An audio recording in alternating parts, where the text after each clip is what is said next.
সিরাজগঞ্জ সদরে রাস্তার পাশে দাঁড়িয়ে থাকা একটি ট্রাকের পেছনে সিএনজি অটোরিকশার ধাক্কায় 2 জন নিহত হয়েছে।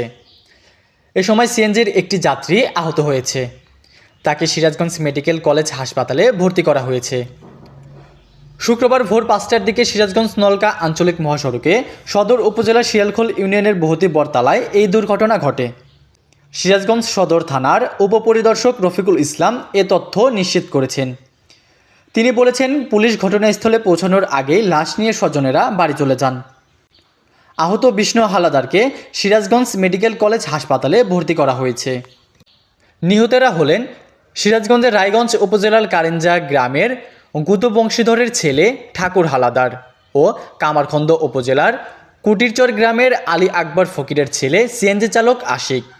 নিহতের স্বজন ও স্থানীয়রা জানায়, ভোরে মাছ ধরার জন্য জাল নিয়ে বাড়ি থেকে বের হন ঠাকুর হালাদার ও তার ছেলে বিষ্ণু হালাদার। তারা কামারখন্দ উপজেলার বাজার ভদ্রঘাট থেকে একটি সিএনজি যোগে সিরাজগঞ্জ শহরের দিকে আসছিলেন।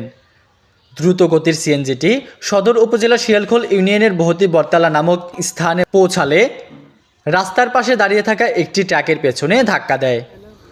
এতে সিএনজি দুমড়ে মুচড়ে যায়। ঘটনাস্থলে সিএনজি চালক আশিক ও যাত্রী ঠাকুর হালাদার নিহত হন। আহত বিষ্ণু হালাদারকে উদ্ধার করে সিরাজগঞ্জ মেডিকেল কলেজ হাসপাতালে ভর্তি করে দেন স্থানীয়রা। খবর পেয়ে নিহতদের পরিবারের সদস্যরা ঘটনাস্থলে পৌঁছে লাশ নিয়ে বাড়ি চলে যান।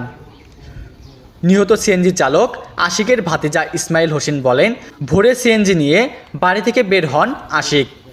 সকাল 6টার দিকে খবর আসে চাচা দুর্ঘটনায় আহত হয়েছেন। ঘটনাস্থলে এসে দেখি মারা গেছেন। পরে লাশ নিয়ে আমরা বাড়ি চলে আসি। নাইম হাসান নীরব, ASTV, সিরাজগঞ্জ।